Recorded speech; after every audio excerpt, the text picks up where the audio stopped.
sounds much better. Okay, for sure.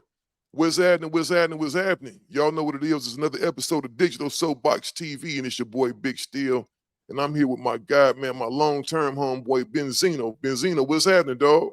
Still, man, listen. First, bro, I want to give you your flowers, bro. I've been watching a lot of your interviews. That cocaine interview was dope. Watched it like 3 times, man, and I just really appreciate how you do your interviews, man. Like, you know what I'm saying? You keep it That's 100. big, man. You're not so biased. You know what I'm saying? You actually let motherfuckers talk. So you know what I'm saying? Like, good, big up to you, bro. I'm glad I'm here. I appreciate you having me. Man, I appreciate you coming down and sit down with me, man. And one love, man, on the compliments, man. I appreciate that coming from you, bro. So I'm gonna jump right into this, man. Everybody is calling me, man, about this P. Diddy documentary. Right, right, Um, right. I don't like giving my personal opinions on things too much, man, but it seemed like it was kind of personal. Seemed like it was really personal, man. A lot of venom being spewed, man. A lot of accusations. You know, this man is presently serving his time. Absolutely. Absolutely. And before we get into that, well, let me touch on that before we get into this. We've been up against a system that is designed since slavery to go against black men.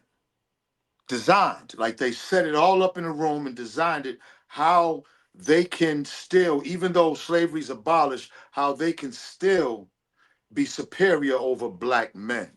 They wasn't worried about the women as much. This was designed to really make money off of our misery and off of our deaths, to feed their judicial system. This is facts, right? Without a doubt. I'm never gonna stop screaming this. So I don't give a fuck what these motherfuckers in the comment, what these crackers say in the comment. I'm always gonna stand on business when it comes to black folks. And especially black folks within the culture and the hip hop culture, because that's what I represent. And if I seen different, if I seen it change from back then to now, then that would change my viewpoint, but ain't nothing changed. So back to the 50 thing, you know, uh, I think we got to understand, first of all, let me get this about him.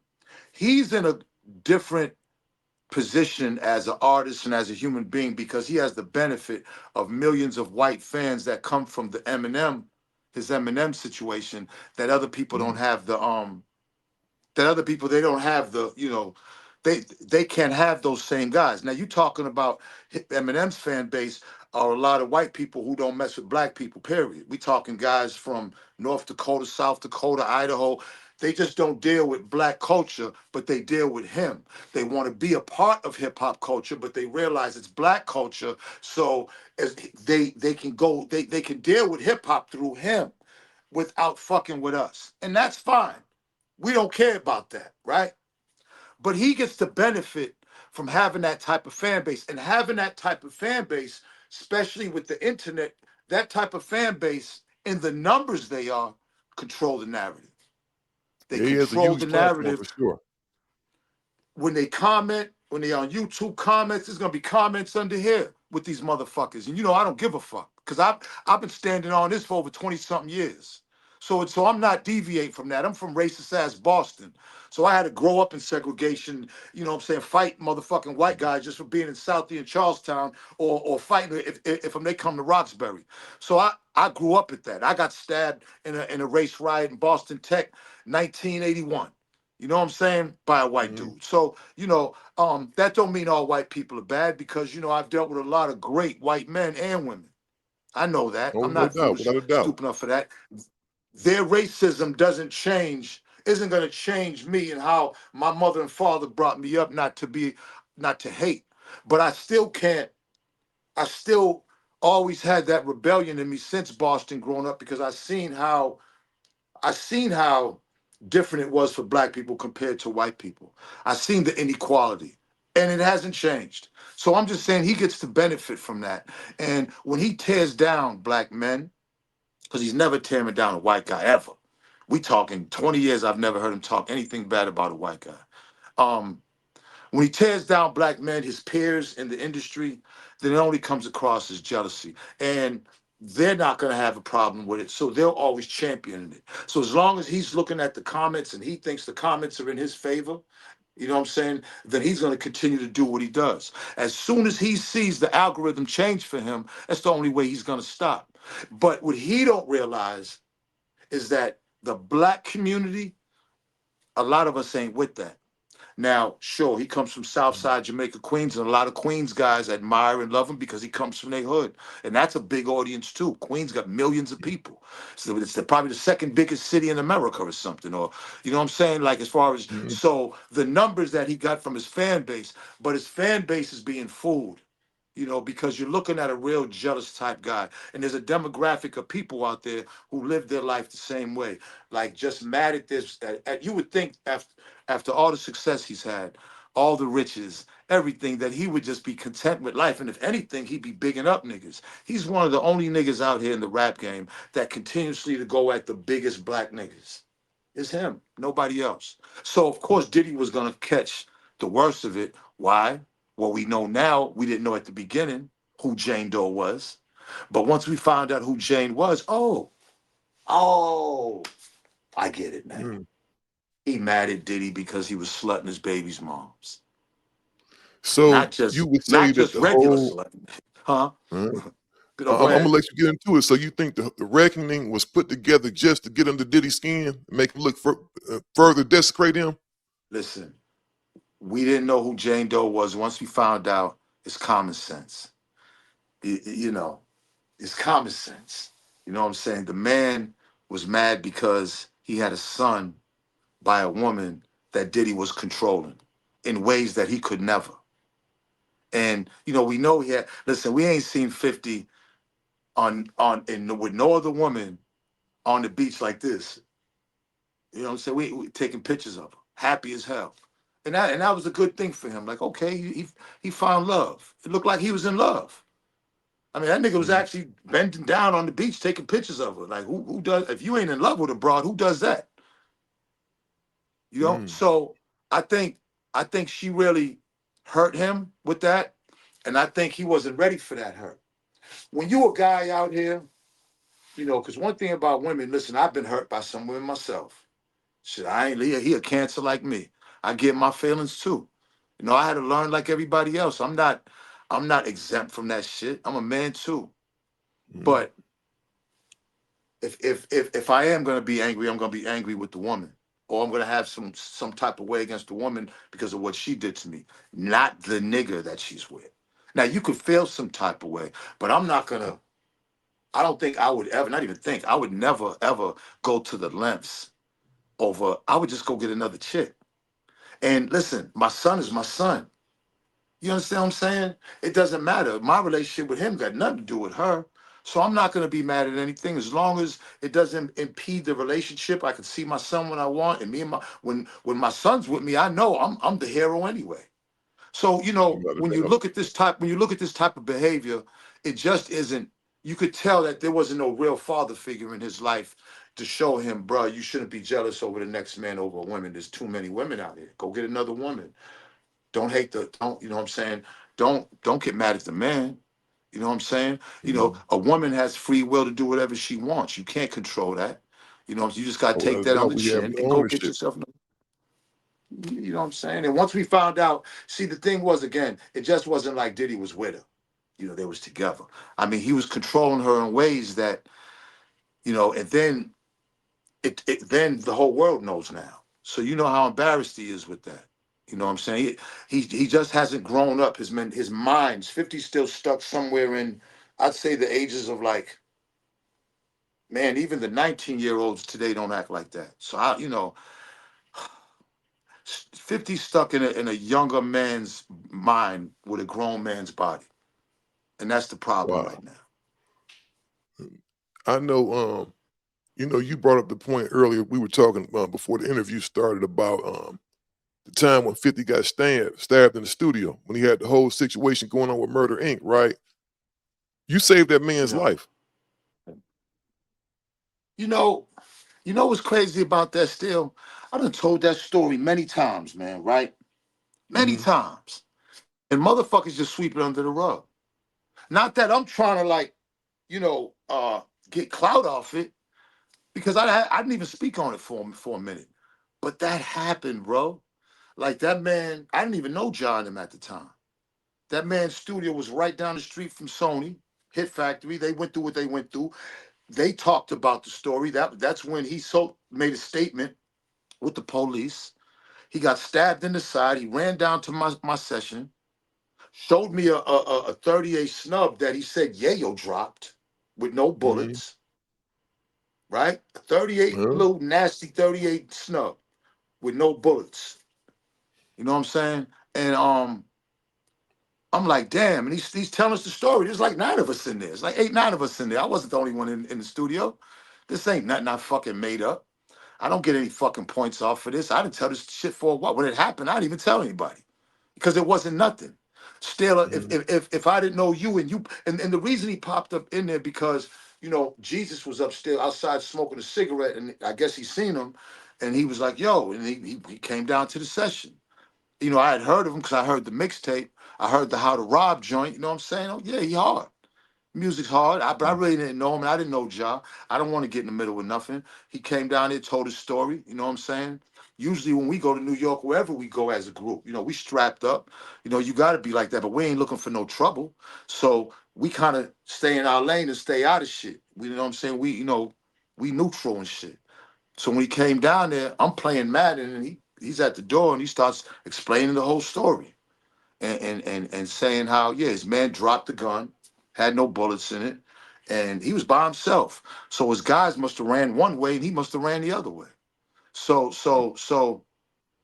I say that to say I called him a car service and sent him to the hospital. I would have did that for you, still for anybody if I didn't know. Like what I'm saying, like okay, like I didn't, like because I had a car service at the time. And I don't know if he had any bread on him to get in a cab. And it's not like in New York you could call a cab. You got to go outside to Mm-hmm. get it. Yeah, So for sure. in You that gotta hail it. case, right. So you risking them niggas seeing you, and he ain't got no bullets in the gun. Anything could happen. So he was safe in the studio, and the car service pulled up in front of the studio, and he left. And I think my man walked him out. That's big, man. Now, do you think you and his problems stem from his association with Eminem because Eminem is the one that put him on? Do you think Absolutely. y'all automatically he inherited that beef automatically? Absolutely. And then the fact that at that time, I had just moved damn near next door to Ja. Our kids, Coy's going to the fucking school his daughter's going to. That's why this shit happened. It's so crazy still. Like when he came in to the studio that night, I didn't even know Ja in Murder Inc. I'd never met him, and you know, so really, when you look at it, not when you look at it, it was like I was assisting 50 against them. Then Mm, a couple of months later, me and Emma beefing, and I end up moving next door to Ja. So me and Ja got close. Like, mhm, and it just so happened I'm beefing with Eminem and he's beefing with 50. So it looked like me and Ja teamed up. Automatically, look, I'm not no stupid nigga. Listen, that man just signed this man to a huge deal. Got Dre to produce for my man. He changed his life at that time. He had just been shot up, changed his life, made him a fucking superstar, right? So I mhm, get it. I get it. But you could have just put Em aside and say, bro, because let me tell you, people don't know this. I seen when the beef just happened, there was we was at the DJ convention in Puerto Rico, some type of DJ convention. mhm, He had just dropped the mixtape with DJ Green Lantern, mhm. That was a big mixtape. That was a huge mixtape. right? I had some Puerto Rican niggas with me from Puerto Rico, from La Perla, and Green Lantern was coming into the venue. Check the shit out of him. Scrapped him up a little bit, checked the shit out of him. Eminem was performing at the venue that night. So we in the hallways. Eminem ain't in no hallways. He's nowhere around. Who do I see? 50 Cent. He with Jam Master Jay. Mhm, Last time I seen Jay. Rest in peace to the fucking legend, right? To one of the most legendary DJs and architects of hip hop. Got to give Jay his flowers, man. Oh, Big for sure, influence without on a my doubt. life. Big influence on my life. Queens legend, rap legend, hip hop legend. Um, he was with him, and he came over, And he was real, real soft spoken and quiet. Hugged me, and we took a picture and Mhm. everything. I don't even know where that fucking picture is. It was me, Dave, a couple other niggas, and then we seen them. They hadn't. I mean, it was cool. Remember, was this after yeah, this was after I helped him. You feel me? But Mhm. he didn't say, "Yo, Zeno." He just was like real quiet, just not say too much. Just didn't say too much at all. You know what I'm saying? I just had like I'm not gonna say nervous energy, but it was quiet energy when he seen me. We Mhm. had just roughed up Green Lantern. You know what I'm saying, in Puerto Rico. You feel me? So Mhm. everybody's in the same venue. But I'm not thinking that 50 is taking M's side at this point. I don't even know if he was signed to M, if he was with Jay. I don't know. Yeah, But if I he was with remember that Jay was at that time, he might have, because he was originally signed to Jam Master Jay's label, correct? well then yeah, but it was ill because I remember M performing at the DJ convention, but it was mad police around him, security. And he didn't make himself, to the people out there in them hallways. You know what I'm saying? So Mhm. that was like the last time I seen him, right? But when he started beefing, when he started taking M's side, it's like, wow, here I just helped this nigga, you know what I'm saying? And look at this nigga and look what he doing. So he ain't got no loyalty to nobody. Just like a lot of people don't. The money can buy. Man, listen, niggas will sell you out for a cheese toast Oh, without a right now. doubt, man, They for don't nobody sure. give a fuck. You know what I'm saying? So, so on one hand, I understood it. Then me and Ja Mhm. started getting closer. Ja took me around the world. Ja took me on 2 tours to open up for him. I had just dropped Rock the Party. It was a big song. Ja said, come on. He took me around the world with him. And then we did a club tour in the United States and shit. Like, bro, like I had some of the biggest shows I did was with Ja Rule concerts. Johannesburg, Mhm. 60,000 people. Australia, 40,000 people. Like we was, you know what I'm saying? I ain't never did no shit like this. And Rock the Party was charting. It was my only Billboard charted I song. remember that. So, I remember that. yeah, so yeah. Me and Ja got close. And so as me and Ja getting close, M and 50's blowing the fuck up. I mean, they blowing up. Interscope's blowing up. Like they taking over. They signing everybody. Jimmy Iovine, Jimmy Iovine, the same guy that made Rock and Roll Nigger. Google that, Still. You probably didn't know that. He made a song. He was in a white group in the 70's and made a song called Rock and Roll Nigger. Is that right? I Google know a it, lot Jimmy of music, Iovine. man. I know a lot about music, and I never knew that, man. I'm gonna have to look that up for sure. Jimmy Iovine got a song called Rock and Roll Nigger, right? You know, and Jimmy's a motherfucker because people don't know, like, when the Eminem beef was going on, I actually met with Jimmy 3 times. I Mhm. went to his office. The first time I went, it was me, Dave, and I brought my father with me, because my father knew about all that mob shit. He was really fucking with the mob in Massachusetts and in New York, Rhode Island. So I said, you know what? There had been rumors that Jimmy was down with the mob, mafia. I said, you know what? Just to make sure, let me bring my father. Let me bring Schnapps, as we call Schnapps. Let me bring Schnapps. Mhm. So Schnapps came and sat on the meeting with him. And the conversation was, man, I remember this. He said, man, you can't save the world because I'm telling them the reasons why I'm doing this. And nobody Mhm. wants to hear that shit. He's like, man, we making money up here, man. Listen, how can we get bread together? And Jimmy had already signed. Jimmy had just signed Ray Ray, my son. He's 3 years older Mhm. than Coy, with Christopher, Big Pun's son. Rest in peace to the legend, Big Pun, right? And a little kid out of Mhm. New Bedford, Mass, called Lil James, a singer. I made a group called Three Down with them three. And Jimmy signed them niggas for like $800,000. Gave him half the money up front before even clearing them as juveniles on the label. Before you could do deals with young kids, you got to get two okays from a judge in New York and a judge in Cali before you can. Mhm. Jimmy bypassed that and gave him $500,000, right? Just up front, it was going to give him the other half after the album was made. So I ended up giving that to all their mothers. I didn't take a dollar out of that. You know what I'm saying? Gave my baby mother 150, Liza $150, and Lil James' mother $150. Right? Everybody needed it. You know what I'm saying? So I you was was getting already money, doing so I just business with Jimmy. was already doing business. I had a compilation with me and my production team, me, Jeff, and rest in peace to JB, the Hangman 3. Um, we had a compilations deal on it too. And Jimmy was spending mad advertising money with fucking the source. Like we had a great business relationship. When the Eminem beef happened, he wanted to meet. And I was explaining to him my reasons behind it and how I was saying how you guys are propping him up and giving him and people getting special treatment because he's white. And that's not good for the culture. Because at that point, this is the first time that well, not the first time, but the culture was really bringing young white America to our world, not just to the music, to the world of us, to the world. It was letting you into the lifestyle of black people because hip hop was more than the music and it's still more than music.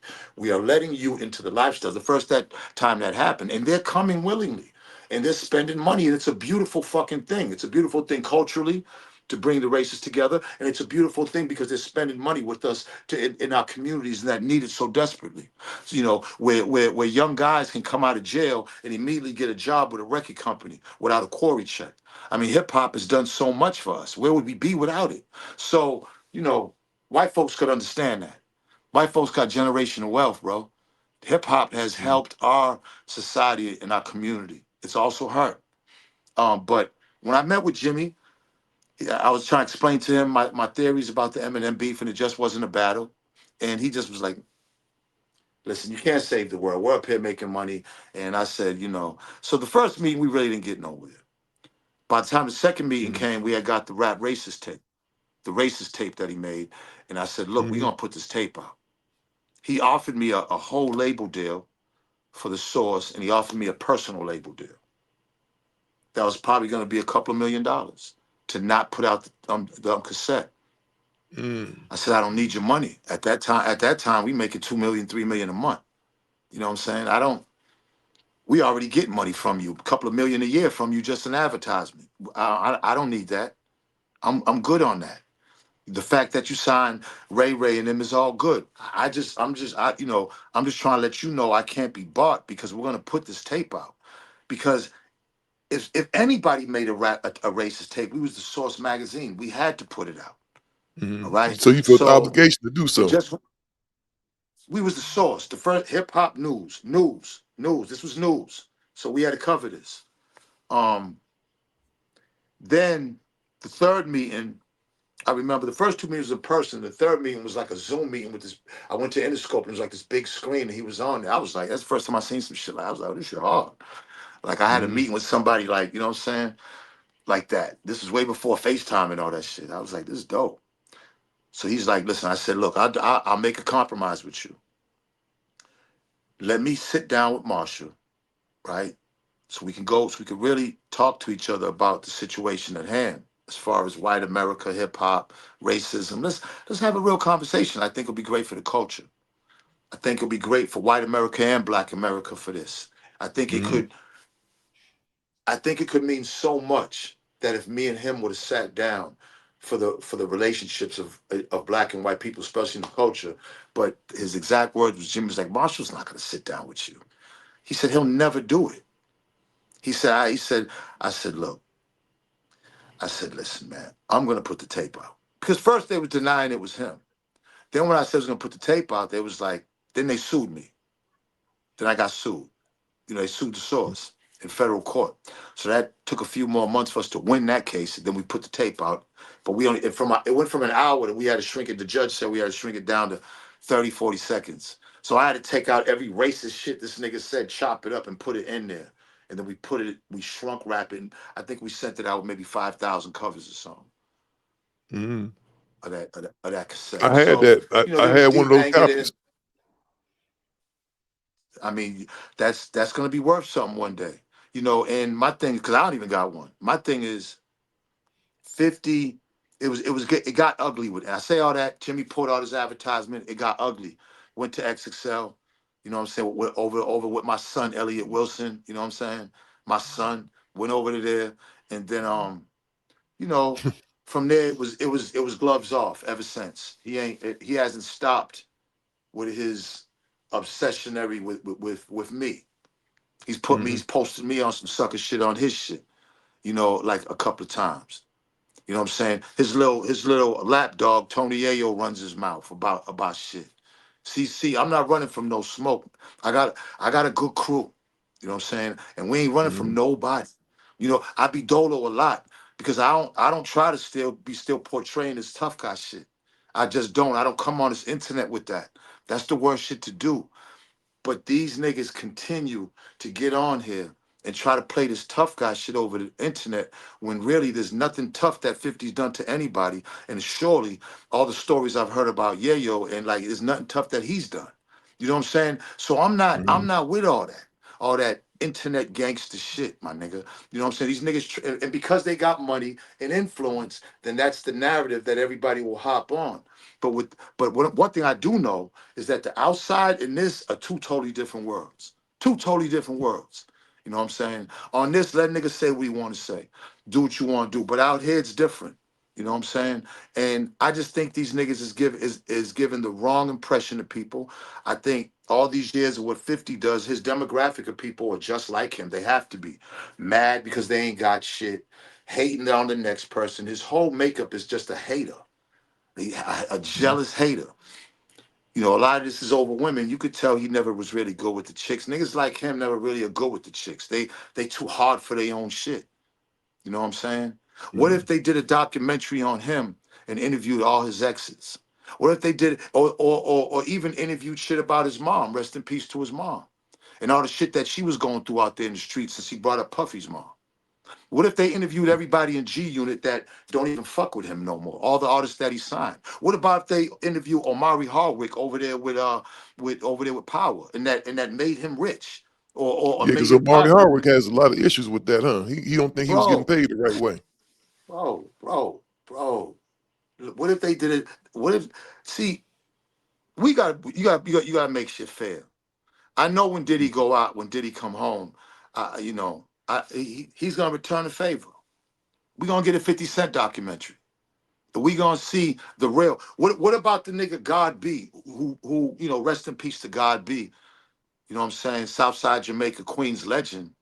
That was the real one who shot him, and then walked around Queens for the next until he died of natural causes a couple of years ago.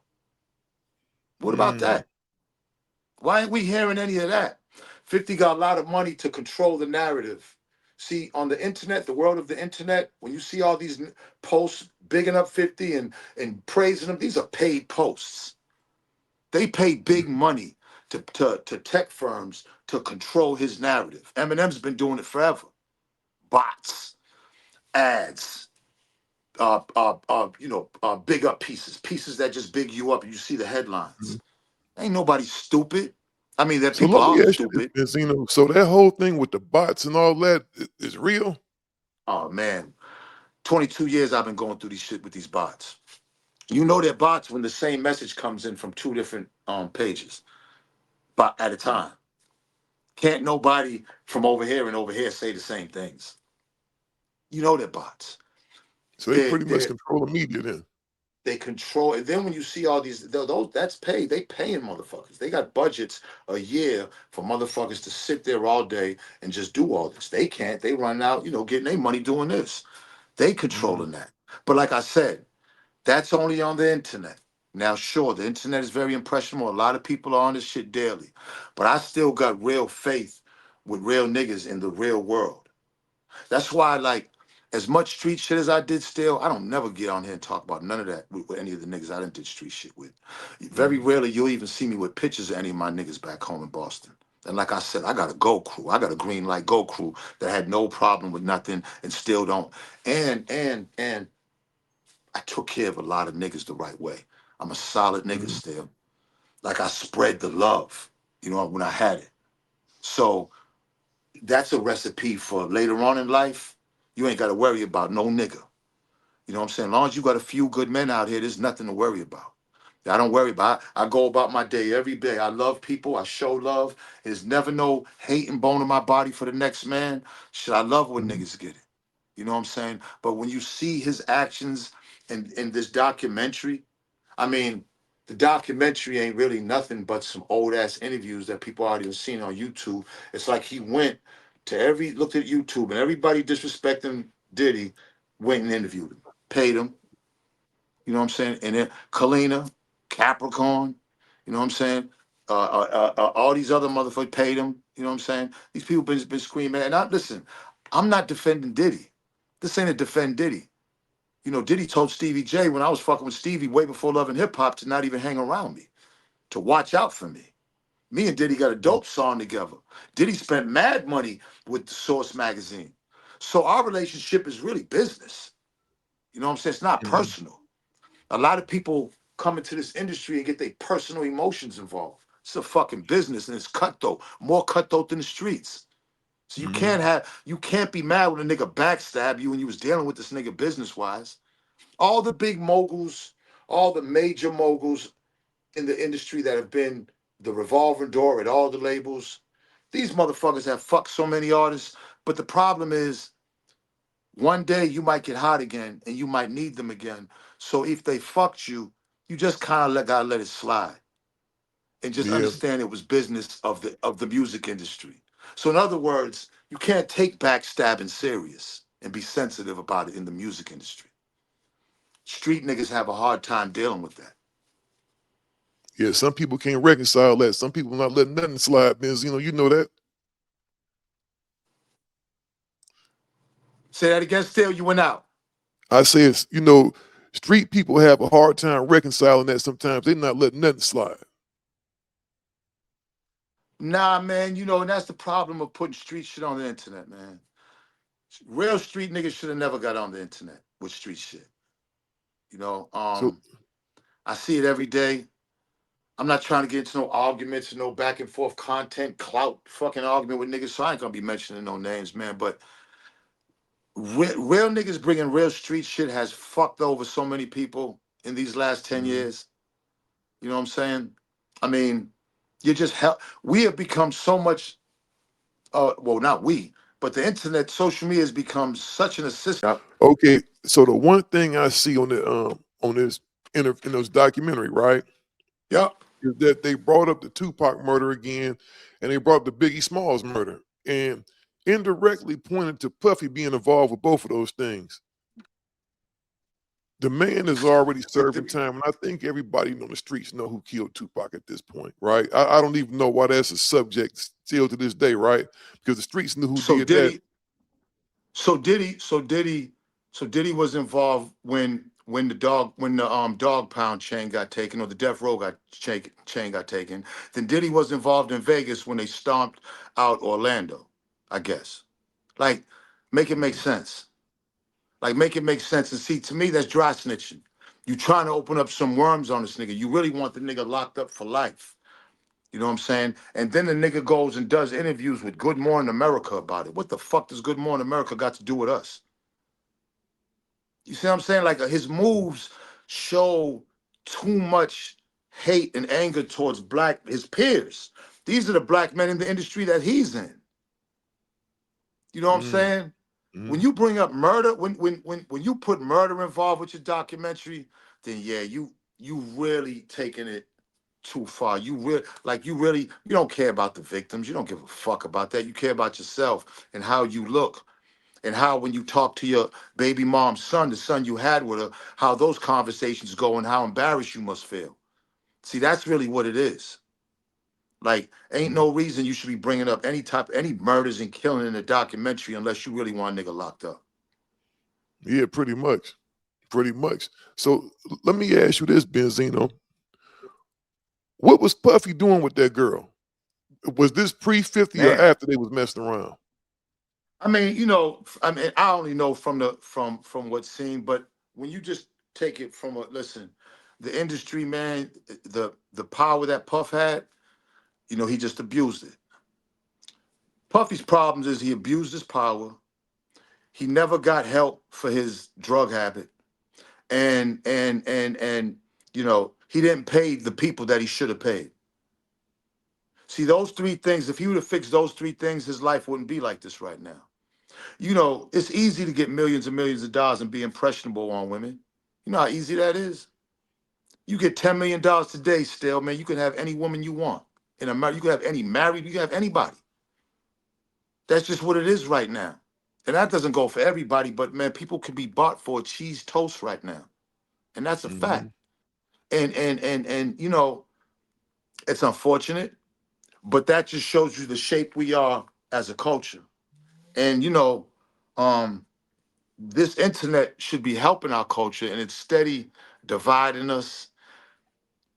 it's letting other cultures, it's letting white people pretty much have an opinion on us, on us with doing the worst shit. Like we're embarrassing ourselves daily on this shit. Instead Mm, of producing an algorithm for our culture that is uplifting and helps the culture, all we do is use the algorithm to divide us, beef, and a bunch of bullshit, which is entertaining to white people because they don't mind us crashing out. They love that shit. mm, In slavery, they used to watch two bucks go at it and kill them. One get killed. They with that shit. They've been mm, entertained by that since the beginning of time. So they get to go put on their phone and watch us and comment on us and over the clown shit that we doing. And how mm, can we say anything to them when we doing it to each other? Although it's like fuck them, anyone that goes against us. And I still and all you commenters and all that, because none of you will approach me in life ever. So I let motherfuckers say what the fuck they want. Because really, at the end of the day, we're not running to their algorithm. They run into our algorithm. We mm. really don't give a fuck what they doing. They only care about what we doing. So at least let's get the algorithm right and stop fucking with each other. Once they see 50 tearing down Diddy, they're the first ones to hop on that. They the first ones to hop on that. See, a lot of us done already forgave Diddy because that's how we are as a black people still. Mm, We're a forgiving people. We realize what has been put up against us and what we have to overcome just to survive out here. So we kind of understand that for each other. And men and women forgive. Shit, God forgave. So who of us not to forgive? But when that's right. somebody's constantly tearing you down, tearing down, I mean, tore down Jay-Z, tear down Diddy, tear down everybody. He Mm. won't tear down Nas, though, I noticed. I know. I see Nas fucking with Prince and Preem and you know what I'm saying? And the whole shit. Salute to the Supreme team. Real niggas. But he won't say he's real careful to say something about Nas. See, he pick and choose. He pick and Why do you choose. think he He's afraid to the go at internet boy. Nas? You think he afraid to go at Nas? I mean, he pick and choose. Shit. Nas getting ready to do major shit, all kind of casinos and everything. He ain't said a word about Nas. And not Interesting. that I want him to, or not that but it's like he says everything about everybody else. You know what? One of the things that I find interesting, right, is that when Death Row was going on, and Suge and them was doing their thing over there, without a doubt, right? Jimmy Iovine still came Absolutely. out on top, right? He left with Dr. Dre. Left with Dr. Dre. Jimmy always winds up.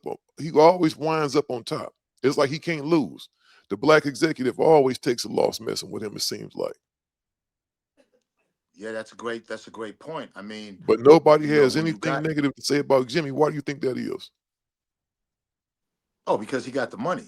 See, even back then, everybody's real careful to talk about Eminem. You got guys talking about Eminem now. Like I watch, what's my man's name from Brand Nubian? Salute to Brand Nubian, legendary, group. You know what I'm saying? Love their group. But what's his name? And he just now coming out saying shit about Eminem. I'm like, nigga, where was you 20 something years ago?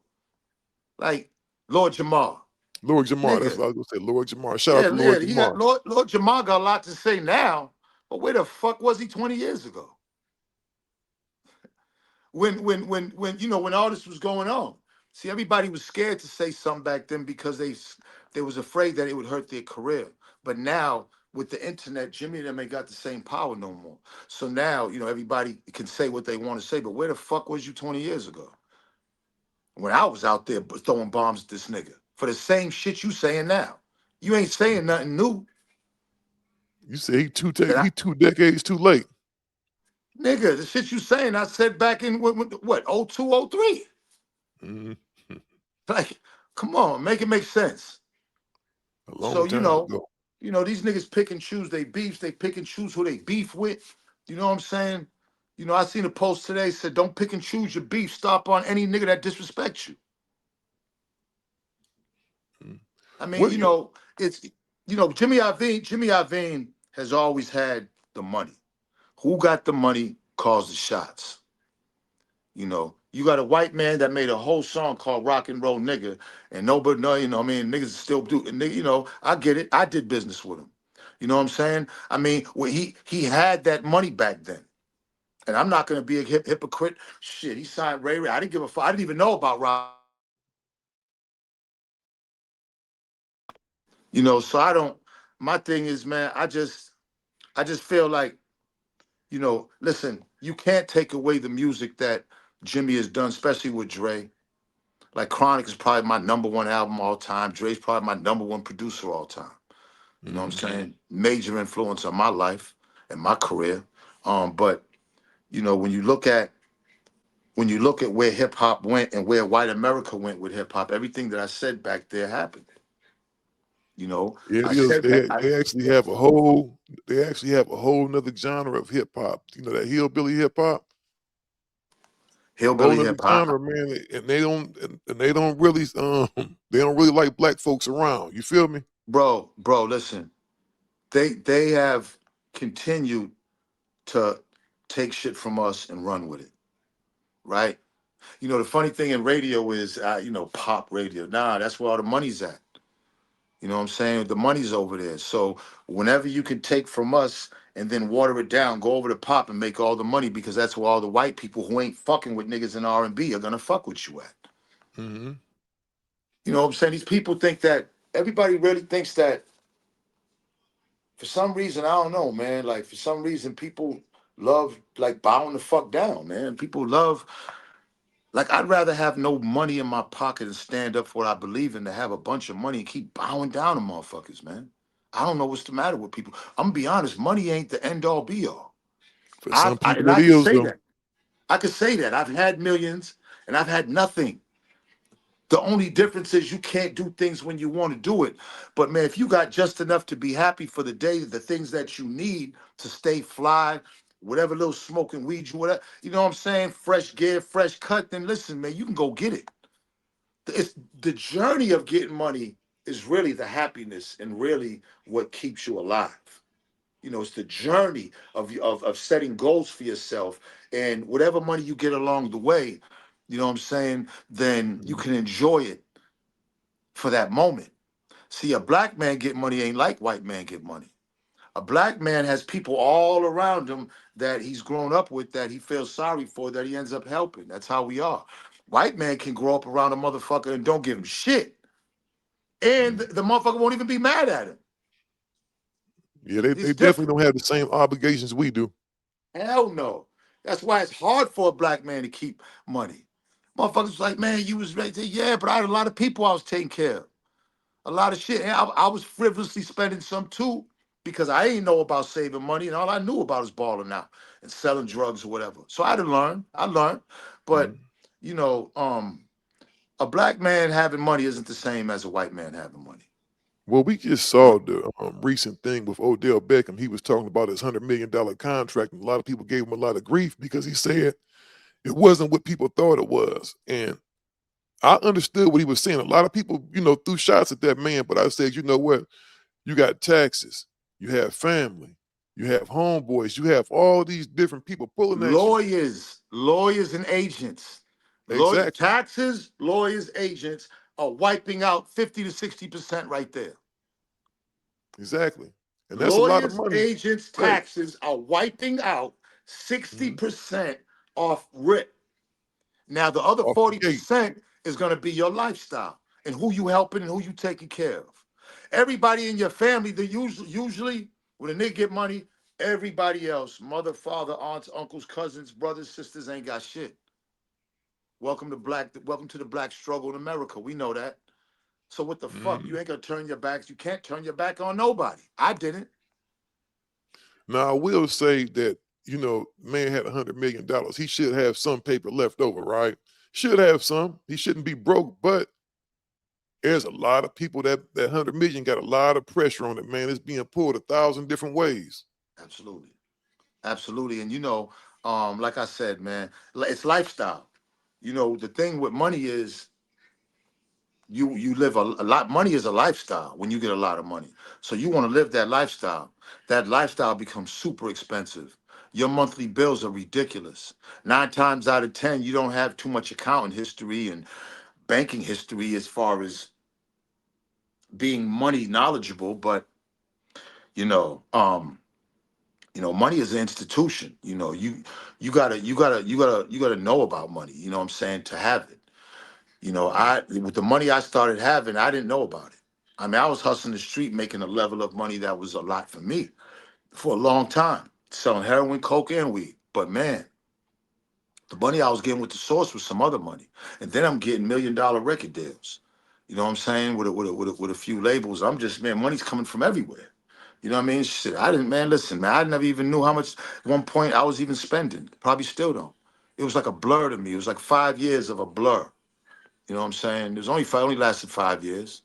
You know what I mean? So, yeah, when you a kid straight out the street, no college education, what the fuck do you know about spending money? I never even had a savings account. Shit, my shit stayed in checking, man. Listen, I spent it. Motherfuckers be like, man, you lost that money. I didn't lose shit. I spent it.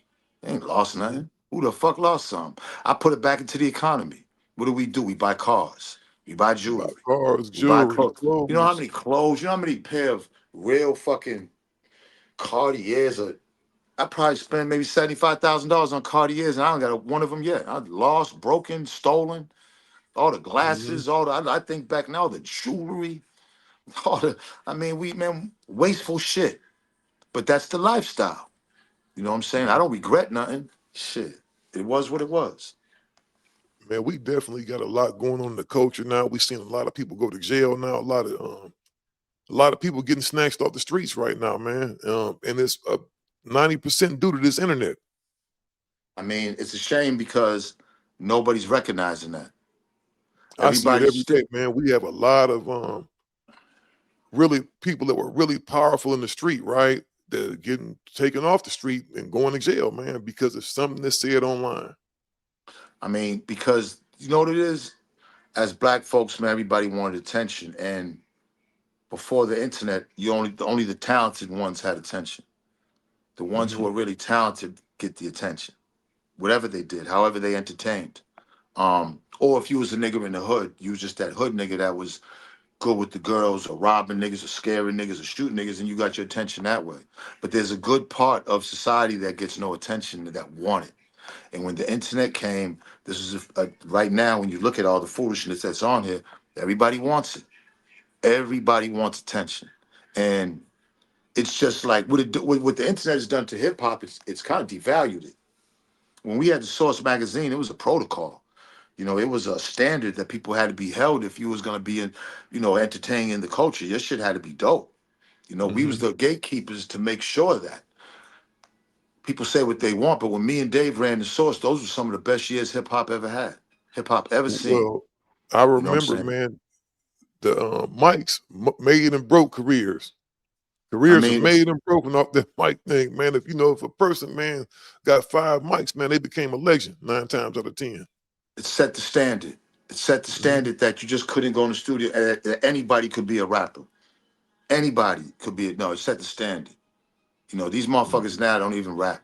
They're on the internet for some shit, some silly shit they did. Next thing you know, they're getting a lot of looks, and then they go to the studio and try to make a song, and it's worked for a lot of people. And I don't hate on that. You know what I'm saying? But it's devalued the sound and the music. If it wasn't for the producers out here that have really been the only thing that have stepped up, you know what I'm saying? Don't get me wrong, there's a lot of dope artists that are dope too, but the production is really what carrying hip hop for the last Oh, few for years. sure. It always has. You know what I'm saying? Well, not always. There was one time, there were times when, I mean, in the 90s, it was about lyrics. Oh, And yeah, in the granted, 90s. you I'm know, talking and about the granted, era there of was the some dope label. production too, but now the production with the technology, with the technology and the advancement in, software and drum machines and sounds and everything, I mean, these young niggas is making some amazing music, as far as Mhm. production wise, you know what I'm saying? You So that's know, really what's been carrying it. one of the things you gotta look at though, Cash Money, man. Cash Money been going for a long time, man. I tell people all the time that Cash Money is probably the greatest label of all time. We could talk about Death Row, we could talk about all these other labels, right? But Slim and Baby, they have been going for a long time, bro. Yeah, I mean, you gotta look at it. I would say they're in this, they're what to hip hop is now to what Def Jam was. You know, Mm-hmm. I mean, to me, Def Jam will always be the greatest label to me because that was the label Oh that yeah, kind of that they represent a whole different era. Yeah, I'm talking right, about like right. as far as independent man labels, Well, I Cash don't know Money about Records independent. Cash Money ain't been independent for a while now. for a long time. Yeah, you're right. But You know what I'm Slim and saying? Baby's But I still a could face say, of it though. that talent wise, with Drake, Wayne, Nicki, them three alone, you know, and since those artists came in with the internet, social media, it took it to a whole different level. You know what Mm-hmm. I'm saying? A lot of artists didn't have the luxury of social media back then. They only had the luxury of the source back then. You feel me? Yeah, that's true. Yeah. So, um, without us, where the fuck would they be? You know what I'm Let me ask saying? you And this: without Elliot them, where Newsom would we came from the be? source, didn't he? Huh? Elliot came from the source, didn't That was my son. he? Everything he knew came from the source still, and he brought over the XXL. On some trees and shit. You know what I'm saying? It happens. Coke, Pepsi. You know what I'm saying? McDonald's, Burger King. I get it. You know what I'm saying? Mm. We That was was good. we was the standard. The people don't know that the people that ran XXL, the ones that owned it, were they were a corporation of white guys that owned Hunting Magazine, Golf Magazine, Field and Stream, all these white magazines, and they just said, "Oh shit, Source making money. Hey, we can add one more magazine to it." They were like a publishing house. They didn't even give a fuck about the culture, knew nothing about the culture. They just copied our whole blueprint. And then Elliot, went from us and went over there. Mm. So they, and do you think they recruited Elliot to go over and kind of to try to duplicate what you Absolutely, guys had absolutely. going on? But when you look at Elliot, man, you look at Elliot, you be like, damn, I'm glad. I mean, I understand hip hop is all inclusive now, but it's like, man, I'm glad I'm not on that side of the hip hop, like, because Elliot is, you know, Elliot represents that extra bougie, educated, Mm. collegey. You know what I'm saying? Hip hop from the fucking streets, man. Now, sure, the Always college has kids and got always will into it. be. It always will be. So if you ain't got no fucking connection to the streets, and you always, in my eyes, you'll always be an outsider. I've felt like that since day one. Now, Man, being you an know what? outsider doesn't mean that you can't be a part. Doesn't Being an outsider doesn't mean you can't be a part of it. I'm not saying that. But as far as being into hip hop, yeah, you ain't. Yeah, if you ain't from the streets or knew about the streets or struggled the way you did from the streets, and a lot of guys when they go to college and they get educated, they turn their back on the streets. A lot of guys put on their khakis and straighten their posture up a little more, and they don't fuck with it. They don't fuck with the streets. But now that hip hop is from the streets making all this money, everybody want a little piece of the streets. You know what I'm saying? Niggas like Elliot, when you look at his style and look at, I'm glad he left the source anyways. He ain't our cup of tea. Oh, Elliot, man. Shout out to Elliot. Shout out to Elliot, man. You know what I'm saying, man? Well, man, I appreciate you, man, coming to sit down, man, with your boy, man. I really appreciate that. That's big, bro. We gotta do this again, still. Fuck that. Shit, we gotta make this a Oh, for regular sure, thing, man. We bro. need to do it again. You know what, man? I'm about to move down. I'm about to move down your way, man. So Yeah, good shit. it's gonna be a whole Good bunch of shit. stuff I'm gonna holler at you about, off the air, man. You got people listening, man, that like to duplicate what people do. So we gotta Nah, move in bro. silence sometimes, but I'm about Listen. to be down your way. Come on, man. Come on down here, man, and let's make some things happen, man. The thing is still, there's a agenda out here and a narrative that's being pushed, and we have to continue to do our thing the way we do it because there's a great big demographic that really understands what the fuck we're talking about. And, Mhm. until all the sucker shit is removed out of hip hop, then we just got to keep hitting them in the head, man. So, Oh, and we we got to have no keep choice. educating these young guys out here. There's just too much misinformation, and we got to be the ones that really give it to them raw. We got to be the real unks and OGs who to guys who might not have that father figure in their life or that older guidance. We got to be that nigga instead of the nigga that's For trying to real. hype up everything and having these kids crash out. So you know what I'm saying? Mhm. Listen, bro. You call me anytime. I'm there. It's too much of that, man. And on that note, we out of here, y'all. Love, bro.